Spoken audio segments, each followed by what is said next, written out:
What up? What up? Welcome back to the Hungry Road. As you can see, the car in front of me needs no introduction.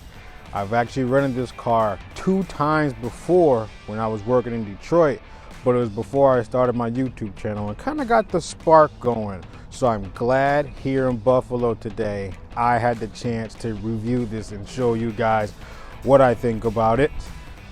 This is the 2020 Mazda Miata MX-5, and it is a very much upgraded version of the existing car. The old Miatas were kind of like little tin cans you could throw around. They sat 2 people, some are hard tops, some convertible, some are not. Most of them had manuals, and that's kind of what made the car fun. A little bit of horsepower, but a little bit of weight, and you could just throw this car around. And they were cheap, but this one is not quite as cheap. Again, this one is a very modern version of it. This is the Grand Touring package, as you can see by the body colored mirrors. If it had the black mirrors, it would be the traditional base model sort of thing. And you can also see it is a hardtop convertible because of the lines here in the roof. So we'll get to that in a second. But I love this car. I'm 5'9", about 255 pounds, and yes, I can fit in here, but it is snug. So let me reiterate something about my channel, The Hungry Road. It's just really my experiences with the cars that I rent and the food that I eat while I'm out traveling for business. I don't get really in depth on the fact figures and stuff like Saab Kyle and Doug DeMiro do. I'm just here trying to show off my experiences when I travel for business. So let's get back to the Mazda Miata here. They call it the Mazda MX-5. Much more modern Miata. You can still call it a Miata. I call it MX-5 because that's what the thing on the back of the trunk says. But it is a great car. It still has 181 horsepower, 151 foot-pound of torque from the 2-liter 4-cylinder engine up front, 2 seats, rear-wheel drive, 17-inch wheels, and this one is in Arctic White. Again, with the hardtop convertible, which you can drive in the wintertime, and I'll explain why. Good thing I'm an engineer, I can tell you why. But I love this car. This one does have the Skyactiv 6-speed automatic transmission, which is fine, and I'm not a purist, so I don't really care about manual transmissions, but I'm sure it would be more fun with the manual. So let's get started here. So they say big things come in small packages, and this car weighs just under 2,500 pounds, and with 181 horsepower, it makes for a great ride. It gives you I don't want to say a false sense of confidence, but it gives you confidence when you're driving. You can really throw this thing in the corners. You can accelerate and have all kinds of fun without breaking many laws, because you get the sensation of going very fast since you're sitting probably like a foot off the ground, a foot or foot and a half off the ground. I can show you in a second. But yeah, when you're lower to the ground, you get a higher sense of speed. It's like when you're in a roller coaster and you're really high up in the air, then you get really close to the ground, all the trees rush past. It's the same thing here. You're closer to the ground, so you feel like you're going faster. But this thing is really amazing. Now, the price point. The older Miatas, much cheaper. Again, but there wasn't much in them. This is the modern one. Apple CarPlay, lane keep assist, blind spot detection, heated seats, the convertible top. I mean, it's a lot of stuff packed into this car. So they come out about $35,000. And again, we'll see what they do or how they depreciate in the coming years. But I think they might hold their value pretty well. So this here is your key fob. You do have your lock, unlock, trunk button, which you press twice to open the rear hatch, and your panic button at the bottom. There is a little switch up here which you pull to get the hard key out in case your battery dies, but it is completely keyless. You keep it in your fob in your pocket, walk up to the door, press the little black button right here. 2 buttons indicates unlocked. Pull the door handle, the window will drop. Watch me get in this thing, it's pretty hilarious. No hands. All right, and we're in. You keep the key fob in your pocket, foot on the brake, and you press the button to start the engine. Not bad at all. Getting out, a little easier. Put your hand here, swing your feet out, push off, and you're out. So inside the MX-5 now, we do have leather on the door, leather on the dash, leather seats. Of course, the roof is not leather because it's retractable. That'd be stupid. but it's really nice in here. Leather wrap steering wheel, very simplistic design. All your music stuff's on the left along with your phone, and your cruise controls on your right. Turn signals on the left along with your lights, and your windshield wipers are on the right side. As far as your gauge cluster goes, you have 2 analog dials and a digital screen off to the left. In the middle, you have your RPM range, because that's what matters the most. Speeds off to the right, and a variety of functions you can operate on the left side. I won't even go through all that. Traction control button and lane keep assist are also on the left side, but it's pretty comfortable. I do have the seat as far back as it goes, recline wise and lengthwise. So if you're even 5'10", I don't know how you're gonna be driving this car unless your knees are gonna be like this. That's neither here or there. You wouldn't be buying this car. But this car does boast a 9-speaker Bose system, which does sound pretty good for a car of this size. I am very impressed by it. 7-inch touchscreen here in the center here. And it's fairly simple. Like, there's not too much. Your gear lever is easy to operate. Your convertible top operations right here. Your sport buttons in the middle. And you can operate your inner infotainment system by this little cluster right here. But you could just touch the screen since it's not very far away. Either one, it's very, very, very nice. So while we're in the car, let's go ahead and show you how the convertible top operates.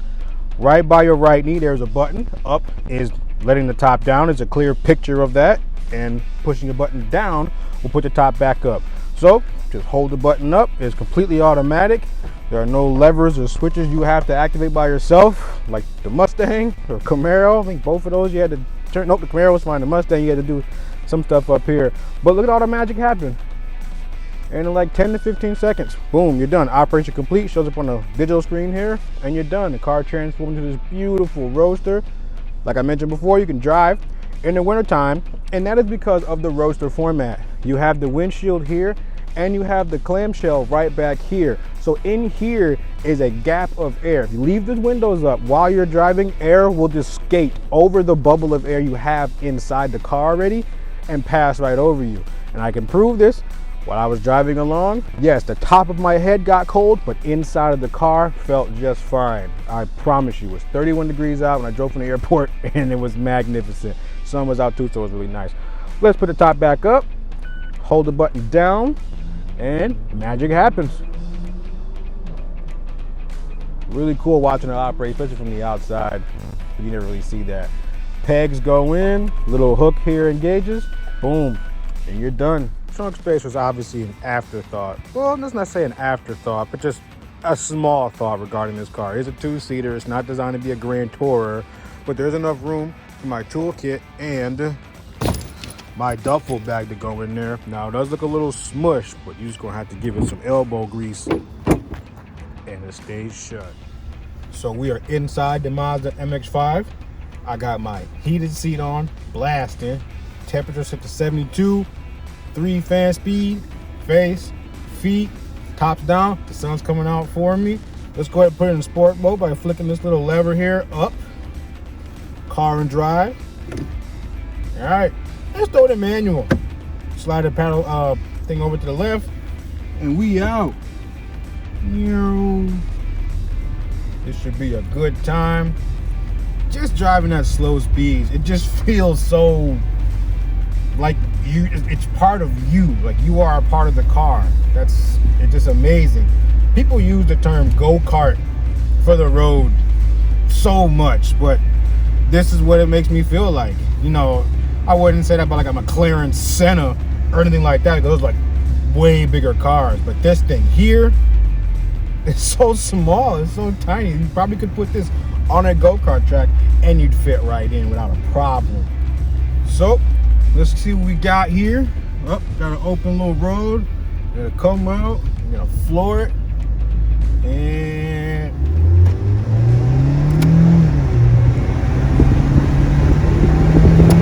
only 45 miles an hour. Air's 60. Hope you can hear me still. This little car is so much fun. Doesn't make a lot of sound, but it is such a good time. With the downshifts doing a tunnel. Hey, this little thing is so much fun. For 35 grand it better be, but you know, it's a Miata. It's got good heritage. It's got a good name, you know. Should I mention how loaded this car was already? Navigation, blind spot detection, lane keep assist. I mean, heated seats. I'm not sure what more you could ask for. Turn right in 0.4 miles. Sweet. I like it. I always look forward to renting these when I see them. Like I said, I rented the one in Detroit twice. I happened to get it, and I just absolutely loved it. I couldn't get enough of it. So right now we're headed to, got to go to Best Buy to return something I picked up. Can't use it right now. So we're just going to take a little drive over there to top down. All right. I'm going to throw it into this corner here at the light. Hit the gears. Woo! Oh. Nope, we're good. It's just so much fun. Absolutely just love this car. It's not very practical for long-term use. Hey, maybe I could road trip in this. You know, I'm a big guy. It's holding me in here pretty tightly, but I'm good. I'm comfortable. I can lean my head back, I'm chill. We do have to discuss the ride quality, unfortunately. It is the Mazda Miata. It's got 2 seats. It's less than 2,500 pounds. There's not a lot of sound deadening. It thinks it's low to the ground. The suspension is pretty rough. You do feel every single bump. Again, it's not a Grand Tourer, so it's not going to be soft and gentle and stuff. This is a car made to be thrown around, made to have fun in. So I totally understand it, and I accept that. I accept that as a part of this ride. It's great though. It's not too bad. See, we got here. Now it's getting a little warm in here. Let me turn this heat down a little bit. I try to tell you, it's 39 degrees outside right now, and the wind is going right over my head. I can feel a little cold on top of my head, but I think that's a worthy sacrifice to have the top down at almost any time of year. To further reiterate my point of riding with the top down when it's cold, the camera angle is pretty much sitting in the passenger seat. Both windows are up, top is down, and there's not a lot of wind. The only wind you hear is wind hitting the air or the pieces around the car. It's great. It works so well. I'm so happy. And the reason that most convertibles that don't have this rear clamshell have issues with riding around topless in the wintertime is because the whole back of the car becomes open. So air comes over the front of the car and it just slams on inside the cabin and boom, now you're all cold. But here, the air goes right over. It's a fantastic car. It's a roadster. You can't have that kind of fun with cars that have 300, 400, 500 horsepower, because by the time you're at 4,000, 5,000 RPM, you're doing 80 miles an hour and you're at go to jail speeds. You can get this thing to 6,000 RPM and be in a residential neighborhood. Car doesn't need to be super quick and blow you back in the seat every single time. It's just how it makes you feel. It's just so fun. Steering is super tight. I mean, I've never driven like a Lambo or anything. I don't know what super tight really is, but the steering is nice and responsive. I love it. And you just know where you're planting the car whenever you turn the wheel. The view over the hood is nice. It's got a nice, it's like a big hood, but it's not really that big at all. And we're here. Yeah, that was a quick drive. Let's go and park this up. And have I mentioned how easy it is to park this thing? Like, it's just so tiny. So, reverse in. That's what I like to do. Backup camera is okay, but it is what it is. I forgot to film an intro, but that was my time with the Mazda MX-5. It is a very nice car. Remember to like, comment, subscribe. The hungry road, there's never an empty tank or an empty stomach on this road. Remember my 500 and 1,000 subscriber giveaway. I'm giving them one of you who are subscribed $101 if you're subscribed by the time I hit 500 subscribers, and by the time I hit 1,000 subscribers. Help my channel grow. Leave a comment. Let me know what you think about the criticism or anything like that. So take care, guys. Stay safe. You see them laughing at me? Look at the top down. But they don't know how cozy I am in here. It's a big stimmy move. Ha ha.